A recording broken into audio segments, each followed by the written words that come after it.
အဲ့ဒီဗဒအုပ်ကူတွေကဘယ်လိုဖြစ်သွားအဲ့လိုဒီမှာကွာဟိုဖြစ်နေရခြေတော့ကရှူးရဲ့ကျိုးကရော့တယ်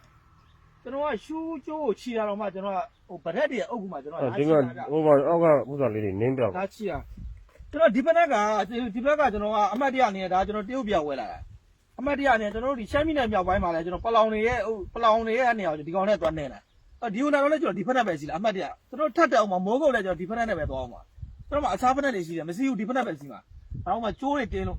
ဒီမှာကျိုးလာတင်းတာဟောဒီမှာလက်နဲ့မကန်နေလေဗျခင်ဗျာဟိုဇစ်ပြုတ်လိုက်ကောင်းလားဗျာပါလေဒီမှာရဲဘော်တဲ့ရဲဘော်တဲ့ဇင်မရောက်စာကလေးတဲ့မိုးကျိုးစစ်ကြောင်းတဲ့ဒီမှာ MDYPD ရတဲ့ဒီမှာတို့ဒါတွေကကျွန်တော်တို့ကထားလို့မရဘူးပြည်သူနဲ့မတင့်တဲ့နေရာအမြင်မတင့်တဲ့နေရာလမ်းမရဲဘေးဒါတွေကိုကျွန်တော်တို့ကအောက်ကဗပုံးနဲ့ကုတ်ပြီးဖြိုးရမှာဗျာထားလို့မရအောင်တော့ဒါတွေကကျွန်တော်တမိုင်းဇိုးတွေကိုကျွန်တော်နောက်လူတွေလက်ဆင့်ကမ်းလို့မရဘူးဒီမှာဖက်နဲ့လာရှိတာထပ်လာလိမ့်မယ်အဲ့ပုံစံလေးအကုန်ဖြိုးမှာတော့ထားလို့မရဘူးဒါလေး